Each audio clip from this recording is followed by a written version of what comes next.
Welcome to the Eutaw Street Banter podcast. Welcome, everybody, to another episode here on the Eutaw Street Banter podcast. I'm Cody. With me, like always, is Elijah. What's up, buddy? How are you? I'm doing good, just enjoying the weather. We're finally starting to feel not like winter anymore. It's starting to finally move away into some warmness, and I'm enjoying it. I know I got to wear shorts today. Whoa. Can't remember the last time I got to say that. Especially, I was home for spring break, and it was cold.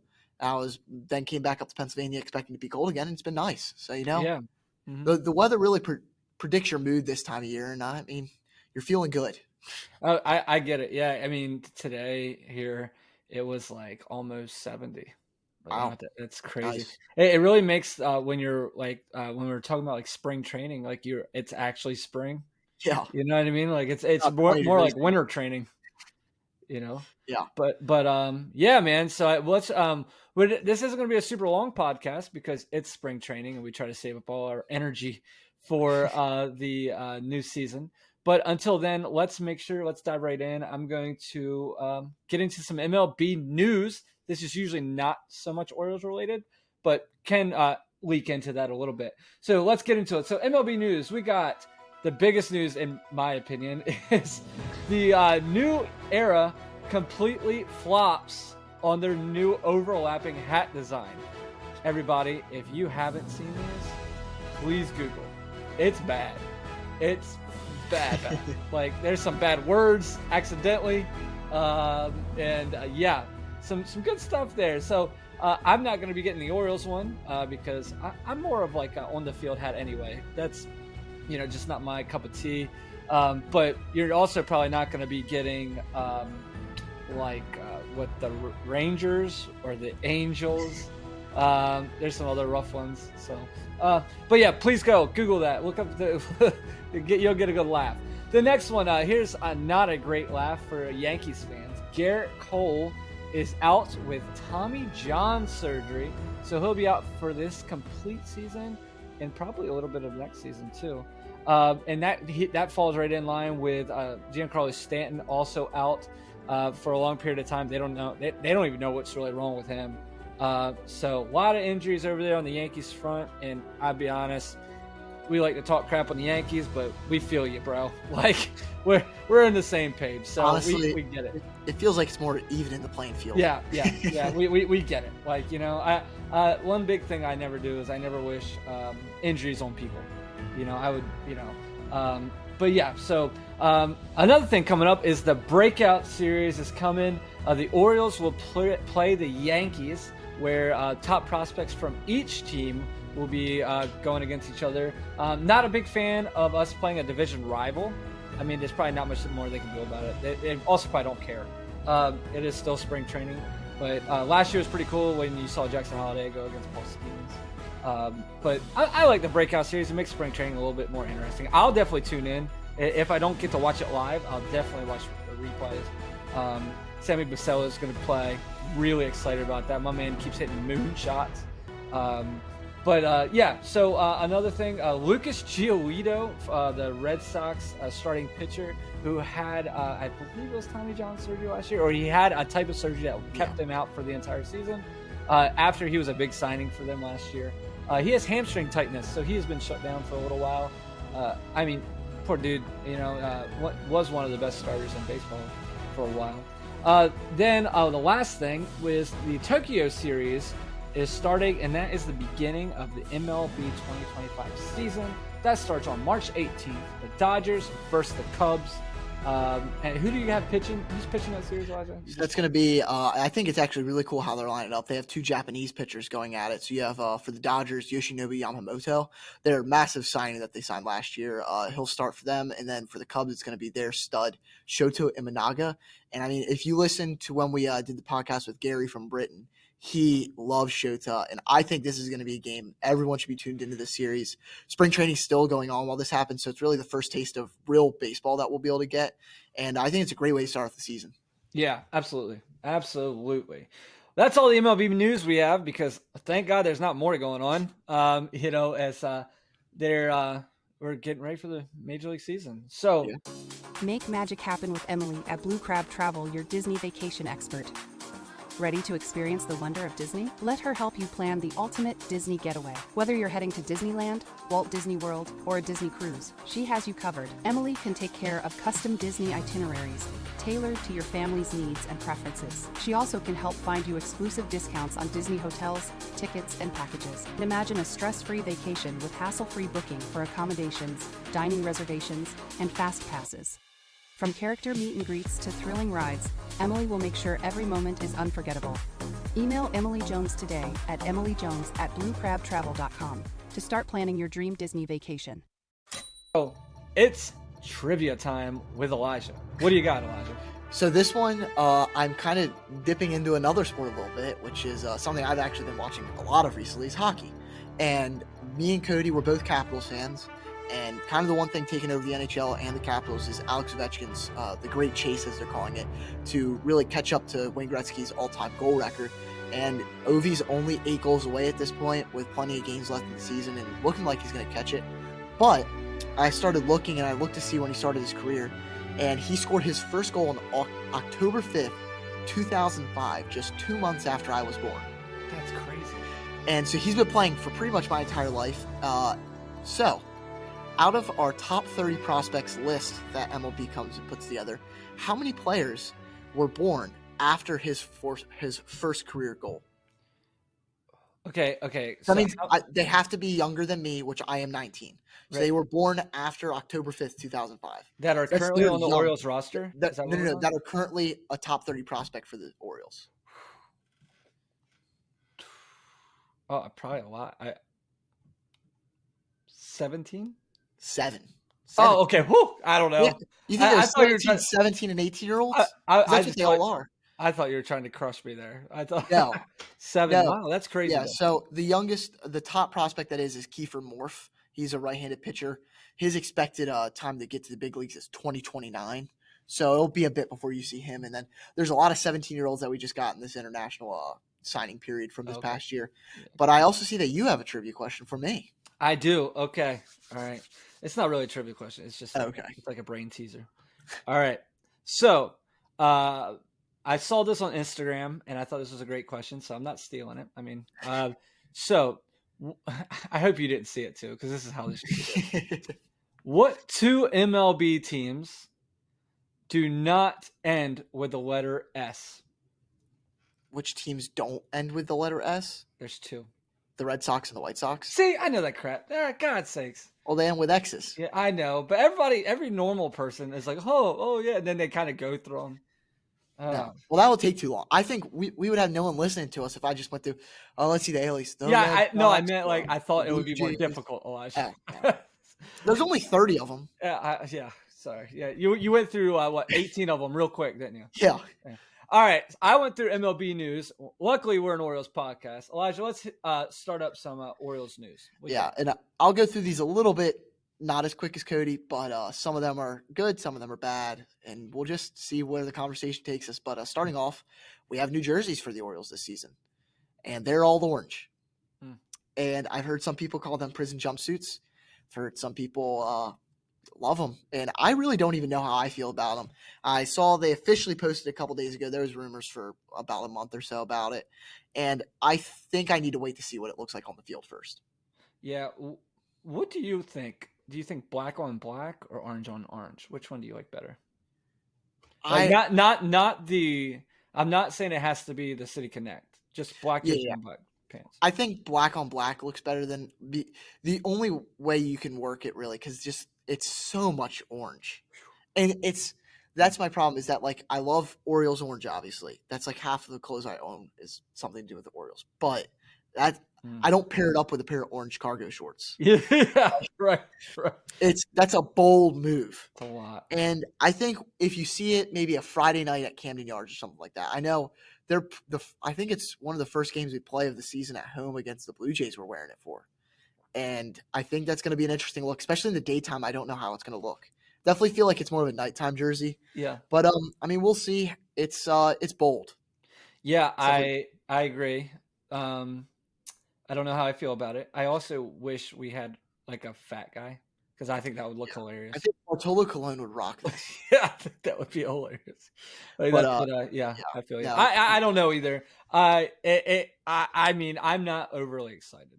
Like, but Yeah. I also am like, you know what? Hey, it's better than just Times New Roman font that says Baltimore across the chest, I guess. That it is better than that. And I think it's going to be an interesting move to see what they do now, because I was actually talking last night with a Yankees fan about kind of everything that's been happening with the injuries, and then also brought up the jerseys and stuff.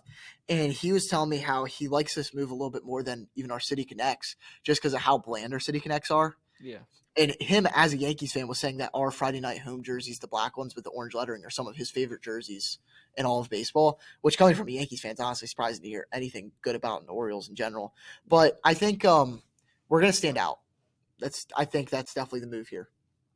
But moving on, this one I thought was just hilarious when I saw this. So Jordan Westbrook was dealing with some back spasms during spring training, and I guess he found out exactly what the cause of it was, and it was his mattress at his Airbnb. Mm-hmm.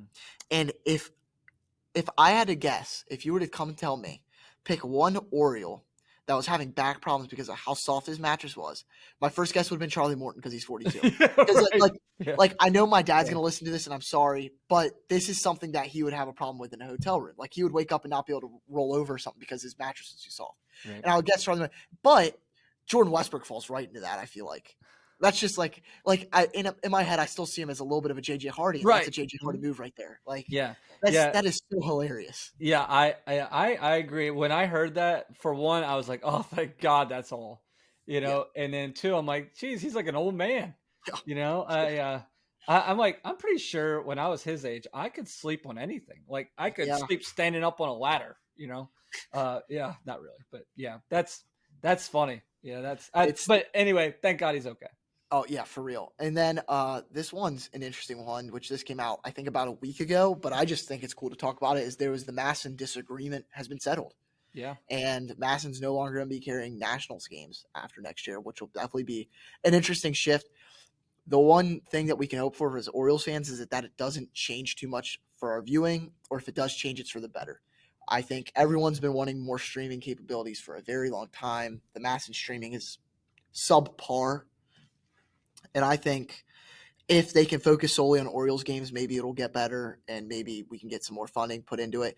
And really, the thing that I'm looking forward to here is now we could potentially have an all-star game in Baltimore, because that was kind of the main reason that it wasn't happening, is because MLB was mad with the Orioles over this whole dispute because we weren't paying the Nationals, which, honestly, to be fair, we should have been paying them.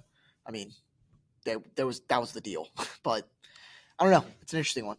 Yeah, I agree. I also need to get some more knowledge on this, because I'm fairly certain that the Nationals signed a poor deal when they jumped in with Masson. Am I right? Yeah. I remember when they originally signed signed the deal. Go ahead. When they originally signed it, I believe they had kind of like compounding growth of it, whereas they started owning like 10% of it maybe, and then like every year they gained a larger and larger share of it until they capped off at like 25-30%. But I still believe, I'm not 100% sure, but I still think they were being paid unfairly because the Orioles wanted to pay them even less, because as we know, the Angelos family is not really keen on giving away money or just paying money in general. So I don't know, but it's all figured out now. The Orioles completely own it outright, and yeah, I think it's going to work out for the best. So that probably means that living on the East Coast, where I get blacked out from the Phillies, the Orioles, and the Nationals, we might get streaming for the Nationals. Yeah. We might actually be able to watch, because where we live, we're blacked out for 3.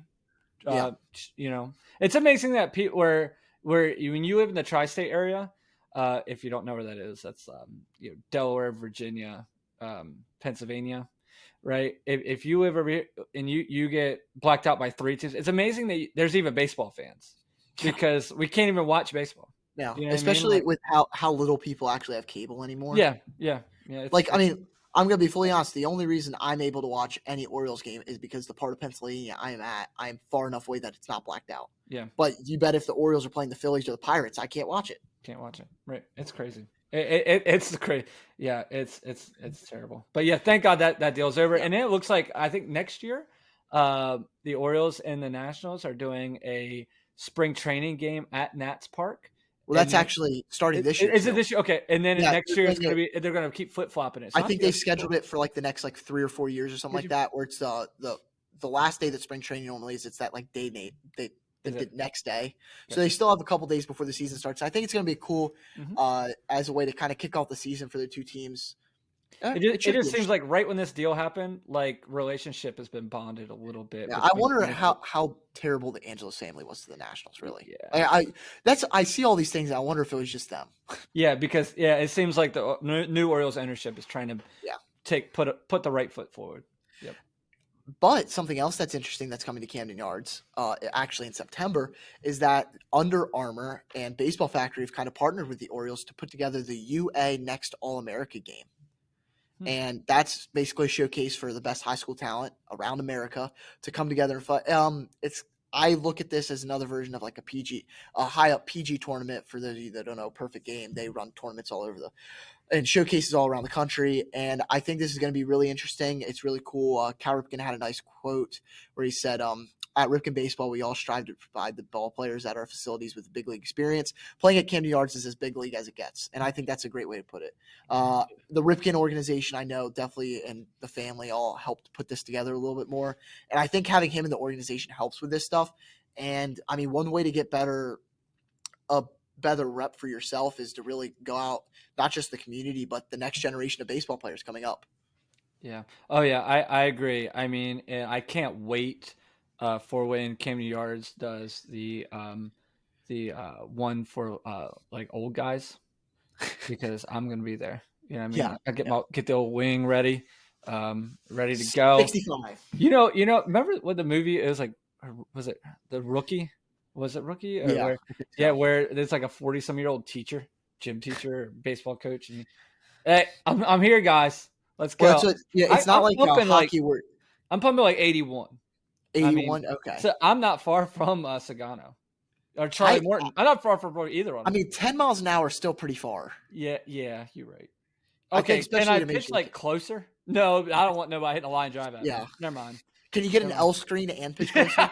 Absolutely. 43 feet with an L screen. With an L screen. If you hit the L screen, you're out. Okay. All right, so real quick, I don't mean to jump in on Elijah's you're good. news here, but I can see Elijah's notes, and there's a lot of bad words because it just keeps saying injury. So Elijah, hit us with some good news. Well, I wrote injury 3 times because I just have it bulleted out for each person's injury, and I felt like it wouldn't have done justice to these players if I put them all in one line with just all of them being injured. I had to give them their own little moment. So we'll start with Gunnar, who is the least of my worries right now. I think at most he's out a week extra. Mm-hmm. It's just the intercostal strain, which is the muscles and stuff in between your ribs. I know my roommate actually had something similar like that happen to him this season. He's a swimmer, and I know it hurts, and that's just something you just got to rest for. Yeah. So if he's not ready for opening day, which he might be, he might not be, he'll be ready by the beginning of April. He'll miss a series or 2 at most. Yeah. Least of my worries. It would be crazy seeing Jackson Holliday at shortstop opening day, wouldn't it? Yeah, especially saying he's not played shortstop in a year. Yeah. But now this one sucks. Grace Rodriguez is going to be out for a bit. Luckily, it seems like maybe not Tommy John, but it's his elbow. So we can hope for the best, and really just if it's Tommy John, I think we just go ahead and we pack up the season.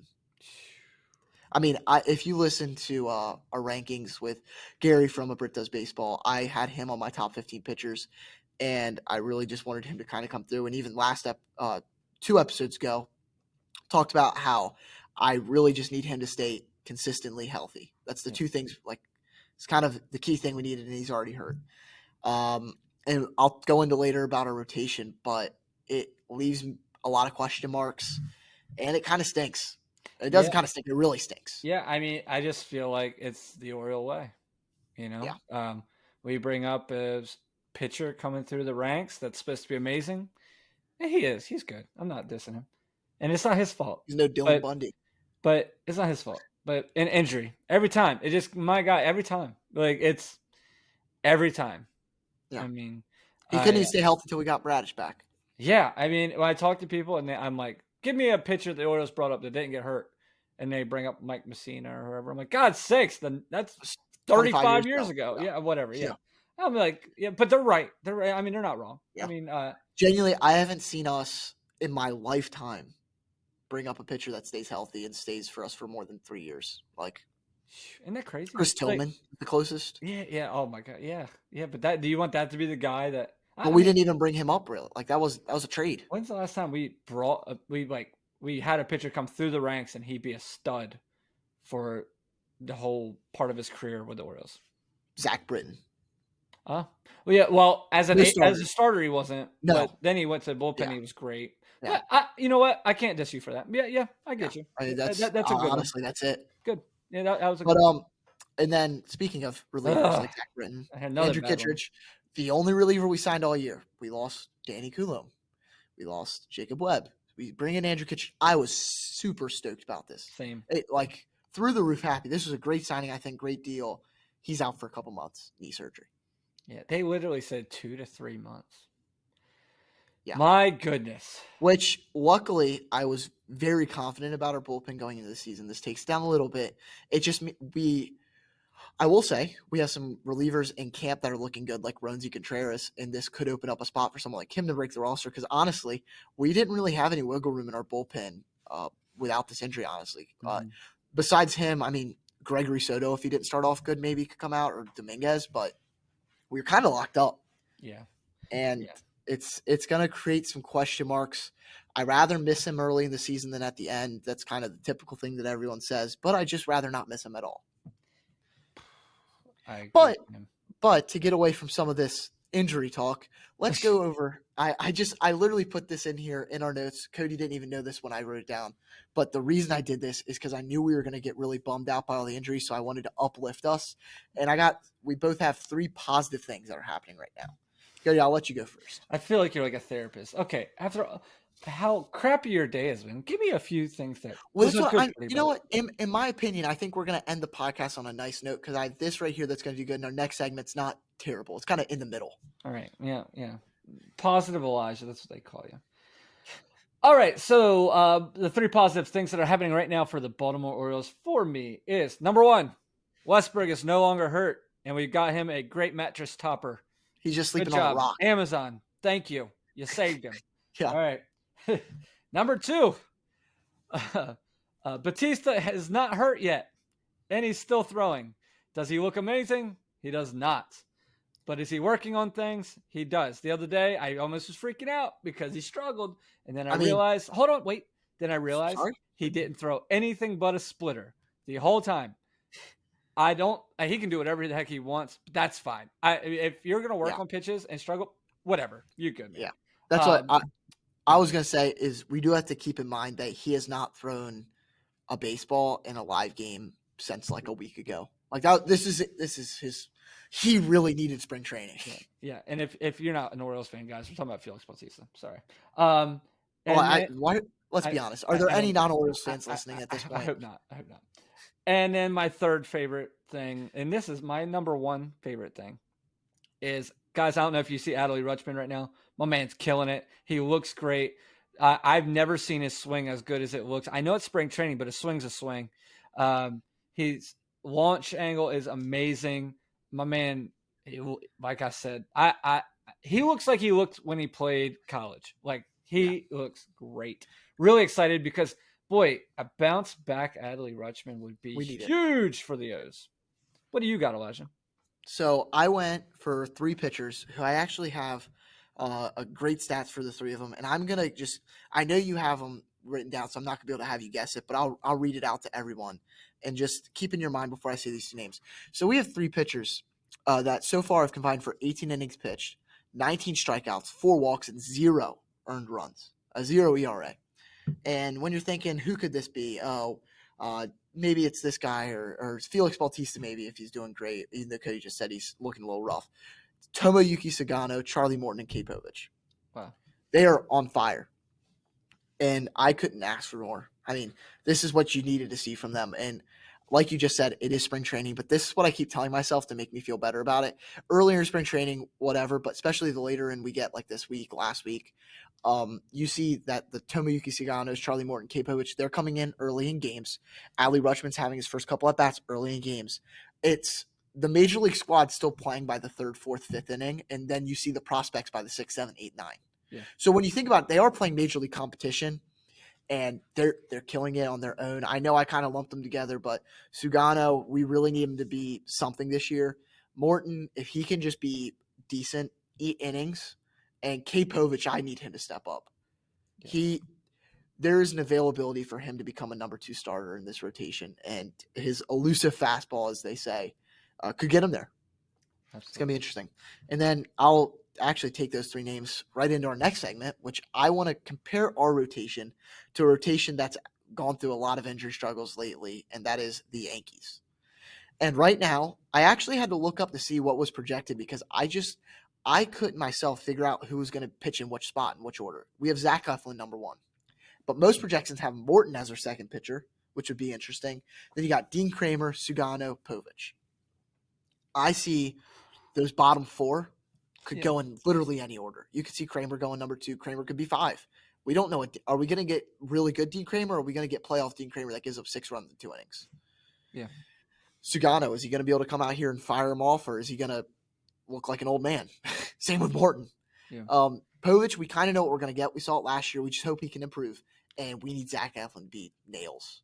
Yeah. What's funny is I'm looking at that rotation, and other than Eflin, you don't have 2024 as one of our best pitchers for 2024 on there. Who? Albert Suarez. I know. Isn't that crazy though? I think it's crazy that he's not even going to have a spot on our opening day roster. I think he will. I don't. Because Grayson's not going to be on there. But that's the thing. If Grayson was on here, you just have Sugano or Morton on the bullpen. I think that's what you see happen. They're both going to be there. If you genuinely, some of our offseason moves have maybe just I don't even understand them because I've tried looking at a roster to figure out what 26 men are going to be on there, and there's not a spot for Kobe Mayo. There's not a spot for Albert Suarez. There's not a spot for 35 different relievers that we could have there. It's going to be really interesting. I think there has to be an injury for Suarez to make the roster, I think. No, I don't think. I think what happens is one of the position players, because the Orioles always go pitcher heavy at the beginning. I know, no. I know they'll go pitcher heavy, but you'll have 5 outfielders most likely. And between O'Hearn and Mountcastle, you'll have 1 backup infielder and 2 catchers. And then that leaves you 8 relievers and your 5 starters. Because you'll probably run out 13 and 13. Or do you think they're going to do 14 and 12? I think they're going outfield Colton, Heston, Cedric, Tyler. Ramon and Dylan won't make it. I could be wrong. I think Laureano's going to be on there just because what do you do? Okay, you have a left-handed pitcher. You have 2 lefties in the outfield. Yeah. No, I agree. And just looking at how, I mean, I get it. if you do that, you only have 4 bench bats, and one of those is Gary Sanchez, who can play catcher or DH. And that's not – well, no, you have 3 bench bats because you'd have to have someone DH. Because you could have O'Hearn, say, DHing, or Kerstad DHing, then the other one's on the bench. And between that, maybe you have Arias on the bench, and you have Sanchez. Yeah. I don't think they run out 3 bench bats. It's going to be interesting. It's going to be really hard to judge, but I guess unless then you see maybe Gunnar, go out on the injured list to start the season. It's really going to be interesting to see how this all plays out. But But what makes me feel better is looking at the Yankees rotation. I went through my head and I thought this. There's only 3. There's 2 pitchers on the Yankees rotation that would not touch our rotation, even with how bad it is right now. Because I don't think Will Warren or Marcus Stroman would have a spot in our rotation. Yeah. And you have Max Fried, who's their ace this year now with Garrett Cole being down. If he can stay healthy, he's going to be good. He's proven that. He's really good when he's healthy, but he gets hurt a lot. And it's going to be interesting to see what plays out with that. Carlos Rodon, I think he's an improvement over most of our guys. Yep. I think he would probably be – I mean, if he were to be on the Orioles, he'd be probably our second best pitcher, honestly, I agree. according to what happens with Povich. And I think Clark Schmidt, he is really underrated. I've liked him for a while. I think he's really hidden in the back end of the rotation, and I think he's going to be kind of their gem. But with Luis Gil out, it's really interesting. Marcus Stroman's been fighting not to go to the bullpen, and it's kind of paid out for him. He's going to be a starter this year, and if he's like he is last year, he's going to be really bad. And Will Warren is going to be a rookie. I don't know if you're familiar with Will Warren's stats, but I wasn't before looking it up, and I was like, God, I keep seeing people hyping him up. He has a 1.54 ERA in spring in 11 2/3 innings. Do you want to see what guess his 2024 regular season ERA? Mid 3. 10.32 in 22 2/3 innings. And last year in AAA, he had above a 5.5 ERA. So it seems like I will say, I read a couple articles, and Yankees fans are really hyping up, saying that he looks different. Yankees fans also like to hype up everything, so I take that with a grain of salt. It's going to be interesting to see. I think he could be really good, or he could be really bad. I wouldn't take the chance on it, like putting him in a rotation like ours. I still think he would be cut off.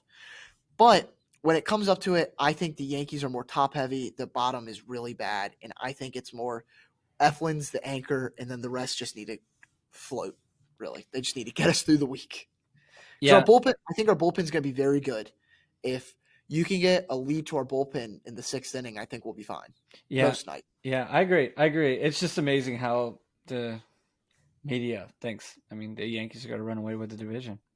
And if I was a betting man and you gave me the choice to bet on a team to win the division, obviously I'm going to pick the Orioles. But if you wouldn't, I think I'd almost pick the Red Sox right now. Mm-hmm. And I had the same Yankees fan that I was telling you about that I was talking to yesterday. He even told me that. He says there's no clear-cut division winner. It's going to be a bloodbath. And we were like, yeah, there's going to be one team that sneaks into the mid-90s, lower 90s win column, and that's who's going to win. And it very easily could be the Red Sox. And he even said that. He says he doesn't believe enough in the Yankees as they are right now. It's really, can someone make a trade at the deadline for Dylan Cease? Can someone bring in a good pitcher that pushes them over? And, I mean, we'll see. Yeah, we'll see. It's crazy. But good news. The MLB season is almost here. Thank goodness.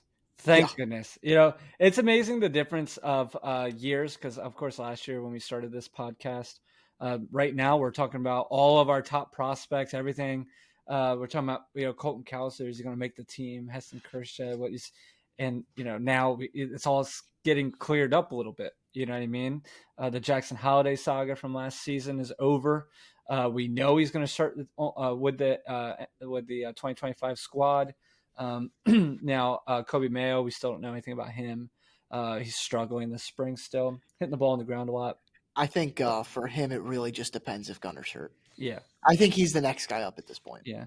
But, so it's, I just wonder next year when we're doing this right now, what other, what's going to be cleared up by then? You know what I mean? Yeah. I think a couple of my biggest questions right now is, can Gunner do it again? Is Adley going to make a step forward?